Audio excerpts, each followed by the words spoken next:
Welcome to Trinidad and Tobago to our News 4 report, a product of the Government Information Services Limited and the Ministry of Communications. I'm Nicola Barreto. Let's take a look at the headlines.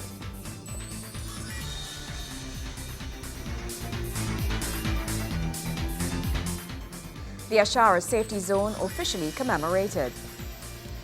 Film TT, Fashion TT and Music TT now falls under Creative TT. And the main theatre of the Southern Academy for the Performing Arts dedicated to the life, work and contributions of local cultural icon Sundar Popo. Thank you for joining us. Close to $2 million was spent by the Works Ministry to implement a road safety traffic plan in the Sealots area, says Acting Permanent Secretary Roger Israel. A ceremony was held at the Solid Waste Management Company Limited compound, Sealots, where the Ashara Safety Zone was officially commemorated. Roger Israel, Acting Permanent Secretary, Ministry of Works, disclosed the sum as he delivered a presentation on the measures implemented, which will also include a reduced speed limit of 50 kilometers per hour in the Sealots area, from Bagwan Singh's Hardware to St. Vincent Street. Mr. Israel said consideration is being given to construction of a walkover in the vicinity of the lighthouse. I think that what we've done is a true representation of the output from the community and the output from the ministry. Ashara is the brainchild of the people of Sealots following the tragic deaths who were killed in an accident involving an off-duty police officer on February 24th. They were returning to their home at Production Drive, Sealots, from the Central Market. Today, I don't know if to say it is a happy moment, but what I could say is a much safer moment, because had these measures been in place prior to February 24th, then we would not have been standing here today and having the Ashara Foundation. Kenroy Dupwell said Ashara was created using the first letters of the 6 victims of the accident. The name Ashara was formed off of the 6 individuals that was involved in the accident on February 24th, on that fatal morning. The initials represent Akasha, Shakira, Haiti, Amanda, Ryan, Abigail. That's the initials of the 6 individuals. 3 others were injured: Abigail Assing, Amanda Lala and Ryan Rampasad. Rampasad is still at the Port of Spain General Hospital and is 98% paralyzed, according to Kenroy Dupwell of the Ashara Foundation. Ashara, he said, will work to lend support not only to people of Sealots but nationwide.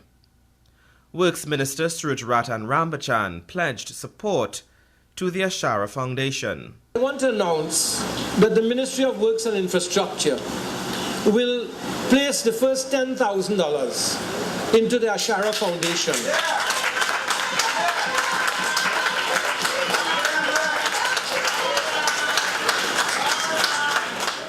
Minister Rambachan said he believes there were many heroes in Sealots, and his ministry will work with the community to start a competition where people can submit essays on the heroes of the community.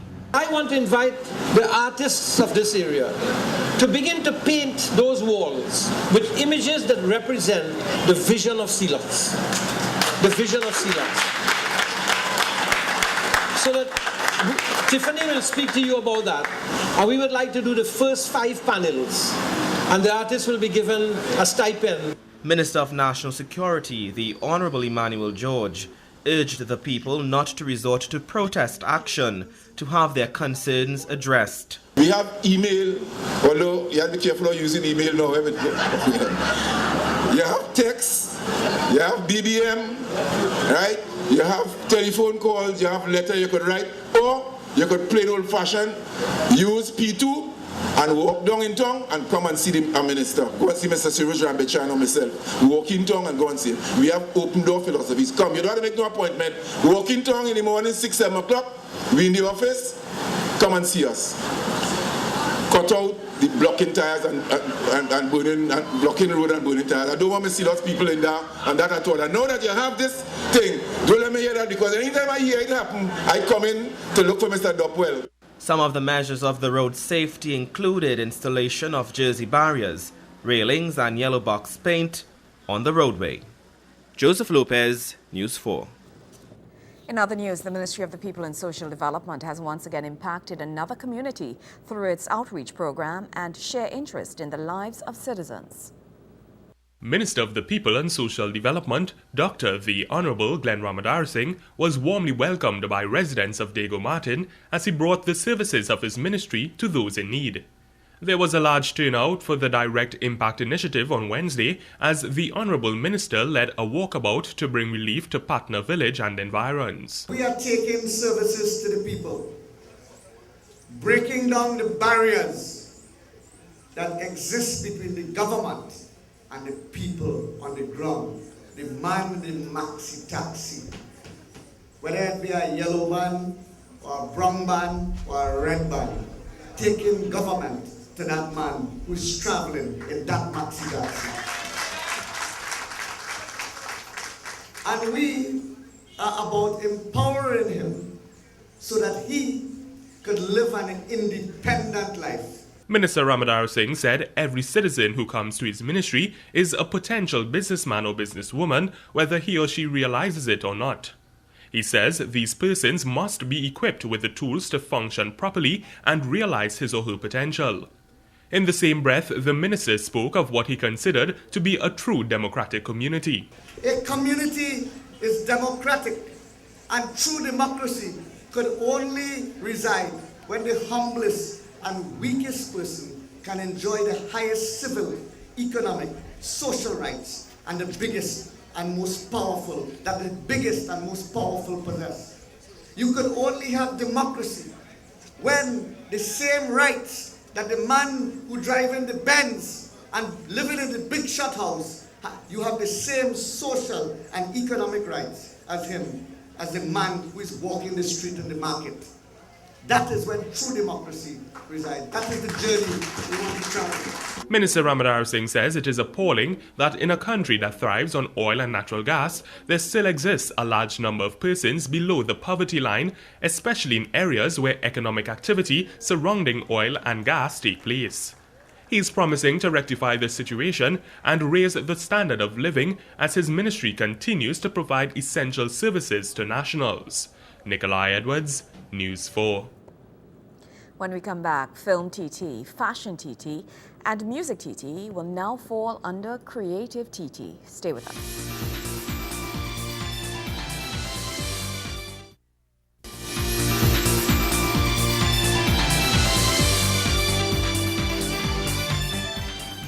Welcome back. Film TT, Fashion TT and Music TT will now fall under Creative TT. Minister of Trade, Industry and Investment Vasant Bharath made the announcement during this week's post-cabinet media briefing. The film, music and fashion industry will now be placed under a new industry sector called Creative TT. Speaking at the weekly post-cabinet media briefing, Trade Minister Vasant Bharath announced the establishing of a new body titled Creative TT for the overseeing of these industries. We have created a new company, a holding company called Creative TT, which would be the main board, and what would fall under that would be three companies now called Film TT, Fashion TT, and Music TT. Let me also say that the main holding board will be stocked primarily with people in those sectors, but primarily with people who have had experience in commercializing the product. He explains how this new body will facilitate the commercializing and business development of these areas. The minister adds that doing this will aid in propelling the industry to foreign heights. For far too long, we have looked upon these sectors as really areas where we would continue to get government funding, we would continue to do our little bit, but at the end of the day, never really as a main form of revenue as far as diversification of the economy is concerned. So we will now be looking at how we can commercialize the products coming out of film TT, fashion TT, and music TT in a very short space of time. The mandate of the Creative TT company is to stimulate and facilitate the business development, export activities of the creative industries in Trinidad and Tobago to generate national wealth. It can be no longer business as usual. We have to look at things from a transformational perspective. This is transformational in terms of how we are putting it right bang in up front with regard to placing Creative TT on a world stage to market products that we believe has potential to be world-class. Minister Barth adds that other areas of the creative industry will be similarly designated under other state agencies. The other areas, which would be festivals, heritage and dance, would fall under the Ministry of Arts and Multiculturalism. Publishing would fall under the Ministry of Planning and Sustainable Development, and broadcasting would fall under the Ministry of Communications. This is also expected to play a pivotal role in launching forward careers in the industry. A number of our artists who have succeeded have done so despite governments in the past. They've done so through their own sweat and blood and tears, and they have been fortunate to make it. But there are many who have fallen by the wayside simply because governments have not provided the enabling environment to make sure that there is a career pathway so that success can be followed and modelled by those who are looking on. This will do that. Kimberly Ramkalawan, News 4. The National Spatial Development Strategy consultation took to the island of Tobago, speaking to the people and finding out how they as citizens envision national development. The process is a collaborative one between the Ministry of Planning and Sustainable Development, together with Town and Country Planning Division, and the THA, which aims at providing a framework for how our land space will be used and developed in the future of the island. New development plans for Tobago will require stronger relations to be formed between the THA and central government.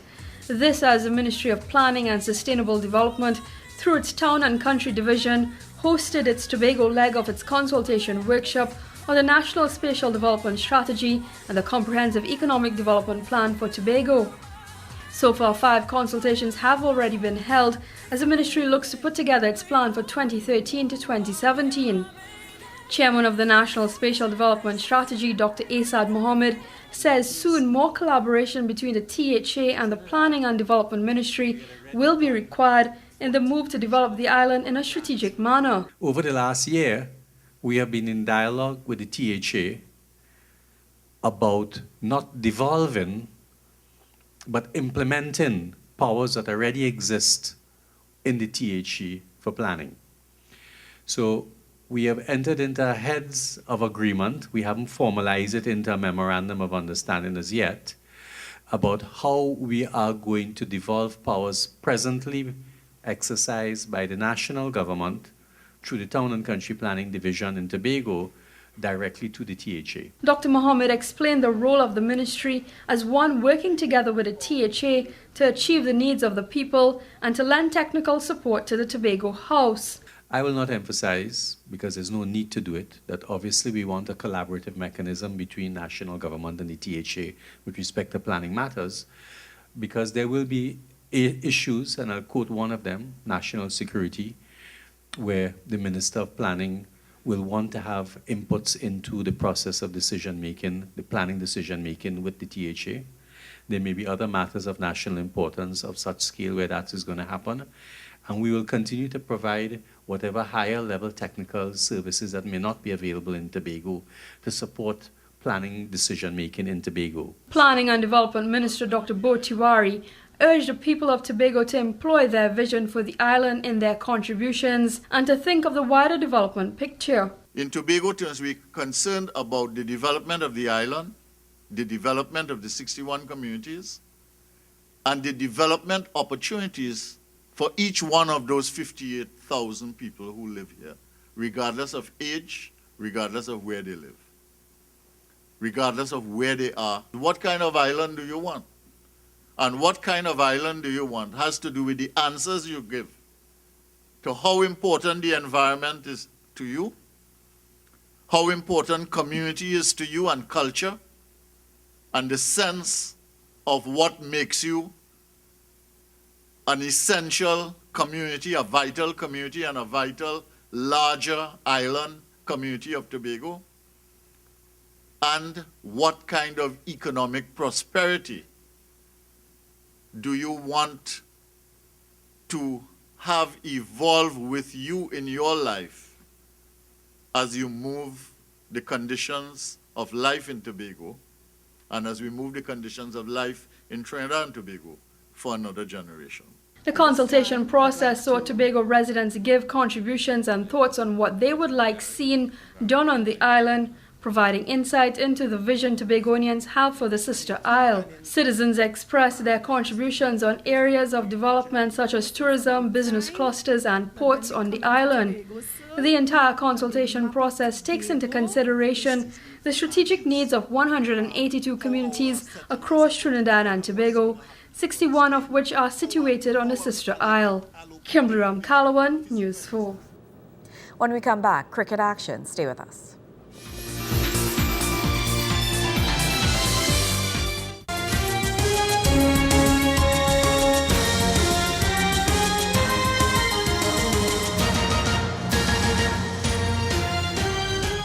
The West Indies opened their 2013 ICC Champions League campaign versus Pakistan today at the Oval in England.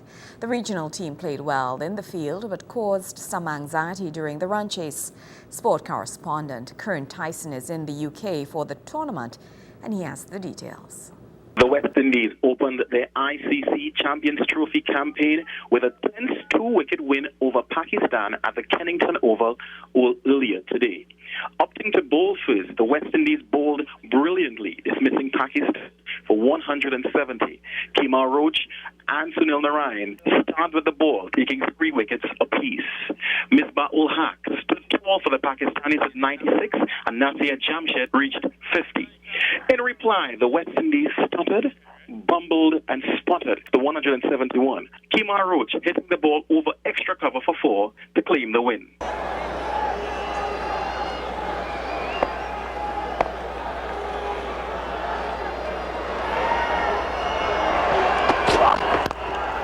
That's it. Locked it over backward point by Kemar Roach. So in the 41st over, Kemar Roach strikes the winning blow. 2 points to West Indies. They've beaten Pakistan by 2 wickets. The West Indies would next play India on Tuesday. Kern Tyson reporting for TV4 Sports. News 4 continues after the break. Stay with us.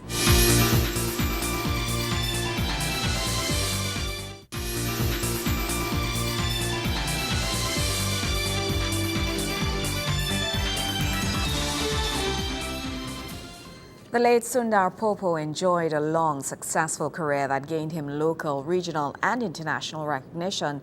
The Ministry of Arts and Multiculturalism recently dedicated the main theatre of the Southern Academy for the Performing Arts to the life work and contributions of the local cultural icon. We at the Ministry are of the view that Sundar Popo has been an outstanding artist, music pioneer and cultural ambassador for Trinidad and Tobago. And as such, this merits a great deal of recognition and tribute for his contribution not only to the chutney art form, but indeed to the cultural life of our beautiful Twin Island Republic. P.S. Bascombe was speaking at the formal dedication of the Sundar Popo Bahura Theatre of the Southern Academy for the Performing Arts. The event attracted ministers and cultural enthusiasts alike due to its significance in recognizing the cultural icon who passed away 13 years ago. Sundar Popo emerged from the obscurity of Monkey Town and village weddings when this first hit, you'll recall this, Nani and Nana, recorded in 1969, 40 years ago, became extremely popular in this region, especially in Guyana and Suriname, and then through the diaspora in the US and in the UK. Sundar's next big song, Palori Bina Chatani, was then taken up by Bollywood singers Babla and Kancham, and this made him a truly internationally recognized performer. What is incredible is that he spanned both chutney and calypso and helped to bridge the divide that hitherto existed between them. In 1971, a Sundar Popo hit, Play You Mass, won the Road March in St. Kitts. The Member of Parliament for San Fernando West said Sundar Popo paved the way for singers like Ricky Jai, Drupati Ramgunai, Raymond Ramnarayan, Ravi B and many others. It was an emotional time for the wife of the late Sundar Popo as she unveiled the signage for the theatre and a plaque in her husband's honour. I would like to thank the Honourable Prime Minister and her government, and also Dr. Lincoln Douglas, for recognizing and honoring my late husband, Sundar Popo, for his contribution towards Indian culture. He was a very humble, kind, and he was loved by all. I am very happy to be here to participate in this function with you all. Thank you so much, so much, so much. The Honourable Minister of the Arts and Multiculturalism said the ceremony was also a means of publicly announcing the name change of the building to the Southern Academy for the Performing Arts. Now you remember the last time, or the very first time when we were here, I was saying that you shouldn't call it SNAPA, which means like South National Academy of the Performing Arts, or NAPA's National Academy of the Performing Arts South. Well, we fixed all of that by just calling it the Southern Academy of the Performing Arts. Since its opening in 2012, SAPA has been booked every weekend, which is testament of its need in South Trinidad. Nikolai Edwards, News 4. Caroni 1975 Limited workers can now rent out the lands which were leased to them by the state following the closure of the company. Their future tenants will be the government as they embark on a thrust to food security. The government is taking a more direct and active approach to achieving food security, lowering the food import bill, seeing a rise in food produced locally for domestic consumption, and providing farmers with more secured jobs in the agriculture sector. The Caroni Green Initiative, launched on Wednesday in Orange Valley, comes as the answer to these and many other issues. As part of the government's National Action Plan for Food Production 2012 to 2015, the approximate 7,000 agricultural plots leased to former employees of Caroni 1975 Limited were looked at. It was found that only 10% of these plots, which were distributed as 2-acre plots, were being actively cultivated. The remaining 5,800 acres would now be brought under active, sustainable and profitable cultivation. Where Caroni 1975 Limited will approach the 2-acre plot recipients, enter into an agreement with them to lease the land from them for 5 years minimum, will agree to pay them a rent for the land, and then will go to the farmers who are interested in planting the land and enter into an agreement to cultivate those 2-acre plots. So it's not that we are taking the 2-acre plots from the people, from the former Caroni workers, and giving it to farmers. There's no land movement. The land, Caroni will have responsibility for the land, and the farmers will be invited to plant the land. Caroni will produce all the raw materials for the project, which includes fertilizers, pesticides and seedlings, and would absorb the costs and effects of inclement weather conditions, natural disasters, predial larceny, and many other natural conditions that threaten and hinder the activities of local farmers. The government will issue a grant in the amount of $4 million to facilitate the necessary land preparation works, following which the Caroni Green Initiative will become self-sufficient. The initiative will take place in 3 phases. The first phase, which was launched, will focus on cultivation of 15 crops on a total of approximately 560 acres. The second phase will involve cultivation of 1,240 acres, while the third and final phase will see the cultivation of the remaining 4,000 acres. There will be an on-farm gourmet restaurant on the premises of Caroni Green, a development of on-farm shopping where persons can select their crops and pay for them, and many other initiatives that would assist in reducing the cost of local produce. The Honourable Member of Couva North, within which the farmlands fall, spoke of the impact the initiative was likely to have. If this model farm and currently green initiative project turns out to be very successful in the long run, we will see a turnaround with respect to consumption of our citizenry with respect to foods, vegetables, crops, and meats. And I know Mr. Jagru told me earlier on in a meeting that we had that they intend to also expand to dairy farming later on so that we can have our locally, of course, our local animals be used for consumption on a wider range when it comes to the fast food industry. Nikolai Edwards, News 4. Well, that's how we wrap up this edition of our News 4 report, a product of the Government Information Services Limited and the Ministry of Communications. I'm Nicola Barreto. Thank you for joining us.